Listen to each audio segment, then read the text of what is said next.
Well, good morning. Oh, yeah, we last left you at our boondock spot last night. And yeah, we made a stop here. It was unplanned. We didn't realize that there was going to be another Pueblo as we went back through the National Monument. Hopefully you can hear me. We are experiencing wind gusts right now of up to 50 miles an hour. And we're still here in the Wupatki National Monument, and behind me is the Citadel. And when we saw it, we just couldn't not stop. This is amazing. So let's go take a look. So up on the cinder cone is the Citadel ruins, which has not been excavated, while this one in front of us is Nalakihu, or House Standing Alone. And they've estimated that it only had 3 rooms to start when it was first built, and then more rooms were added on, and probably was one large family unit's dwelling.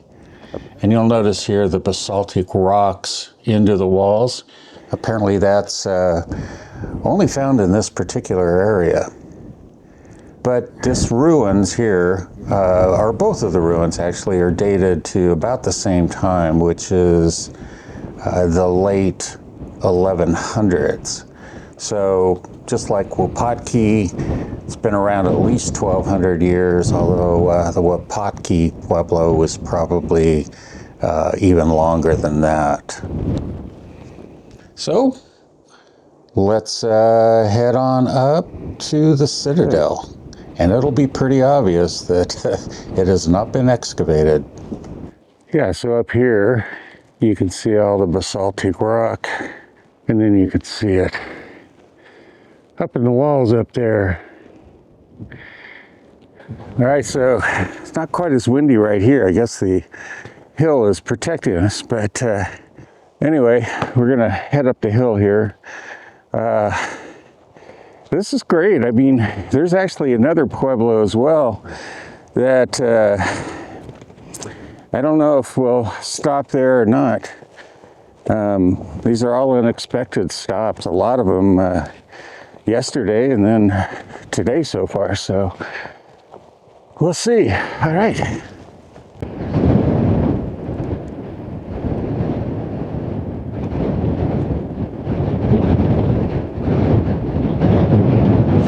All right, well, practically got blown off the cliff.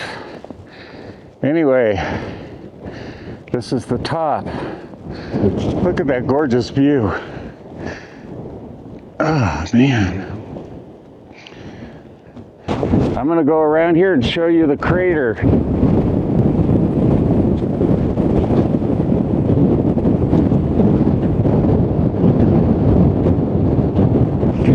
Nice little room here.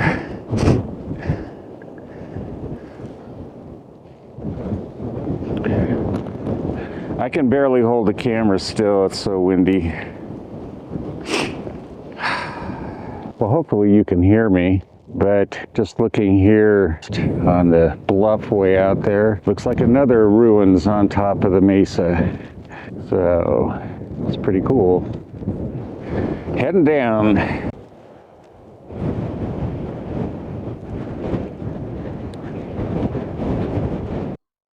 Well, we just left the Citadel ruins and tried to start this video there. I don't know what you can hear or not. The wind was incredible. In fact, I was pulling my strap on my hat and it wouldn't stay on. Yeah, so there's another ruins here. We're not going to go out to it. Just the wind is just too great. But wanted to at least show you guys, or actually talk to you and say good morning if you didn't hear us before. Oh man. And it's supposed to be like this for at least one more day, maybe 2. I can't remember now. So yeah, I got to find alternative headwear. It's not bitter cold, fortunately. Yeah, that's. But it is. Yeah, bitingly windy. Biting wind, yeah. So I'm leaving this on because I'm going to have Carol do a photograph here. Am I rolling my window down? Yeah, just a second. I pointed this bluff out. This is the Carol's photographing right now is the ruins that we saw across. You would see it yet? Oh, Oh, here it's coming into view now. Yeah. On top of all this lava rock, basalt. Okay, so that's it. We'll see you at the next stop. All right, well, as you can see, I've given up on headgear in this wind. I don't know why I'm talking so loud, actually. I'm kind of blocked here by this tree. Anyway, we stopped at the Grey Motel, which is kind of well known for its murals and stuff. Motel is right behind me. I'll give you a quick shot of that, but I want to walk back over here. I think it was an old service station. It's got some really awesome stuff on it. So, okay, so there's the motel, and we'll get back to that in a second. But we're going to go around this way, right into the wind. So I walked over to the far end here by the gas station. I guess maybe these were the gas tanks. Thought this guy's kind of cool. Yeah, the wind's not too bad when you got it blocked. Then there's a speaker behind me going off for some reason.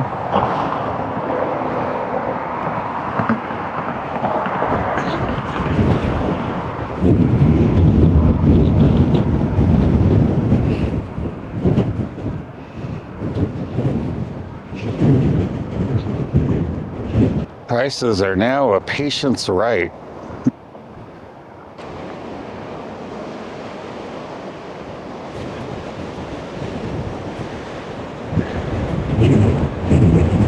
I can barely hold the camera still.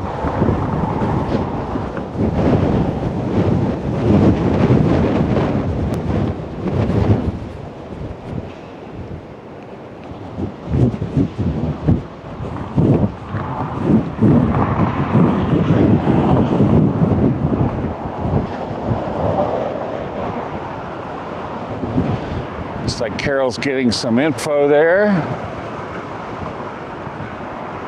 Yeah, it looks like maybe these were papered on.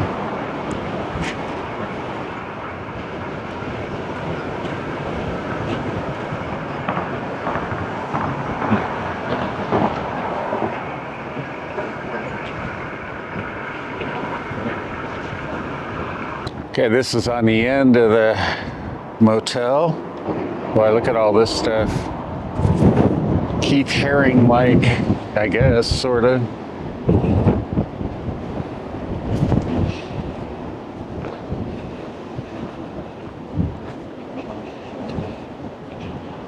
Okay, I'll try to get the whole thing here. Second floor at first. And of course, Carol is in the way, as usual.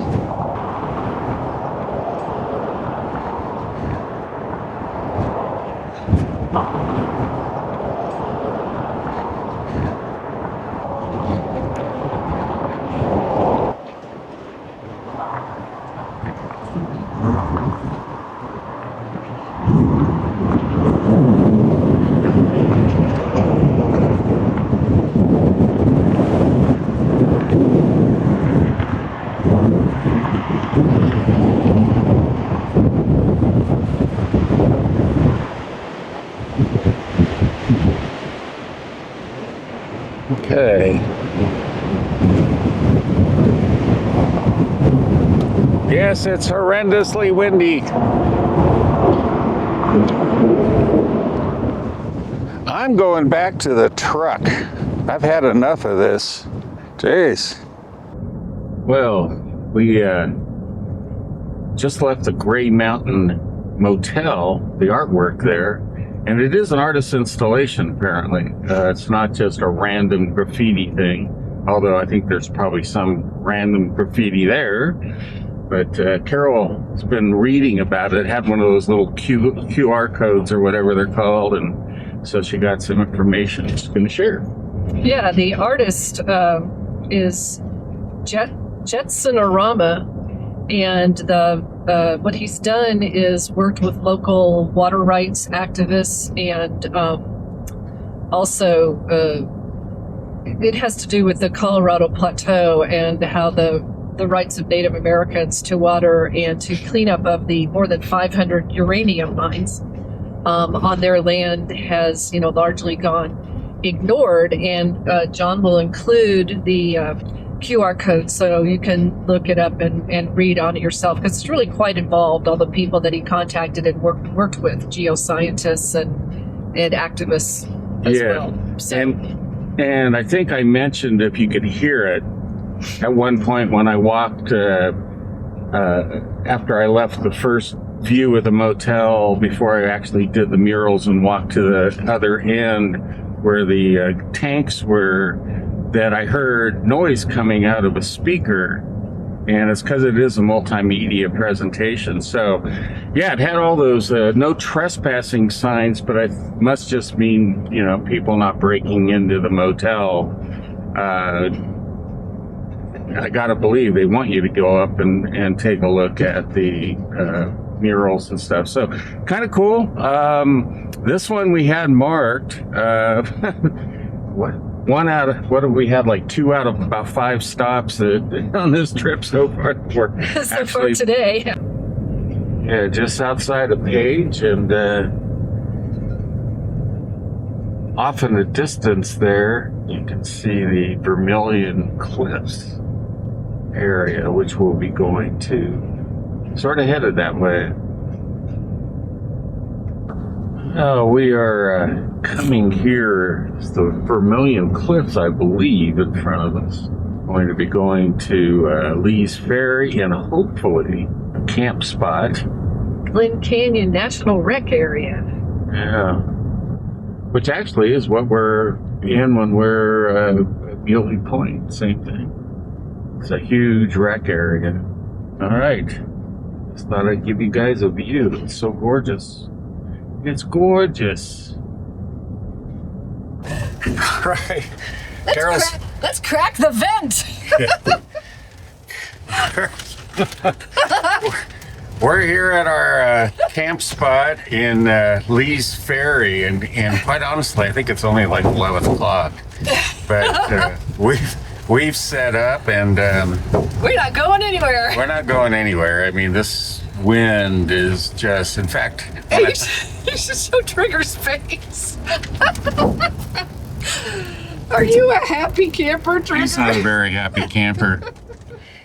This whole thing has just been like rocking and rolling, and when I thought about turning it on, it was a lot worse, and by the time I got the camera up, we had a lull. But yeah, I mean, this thing was rocking back and forth, and you could hear the roof popping and everything else. So this is actually the worst.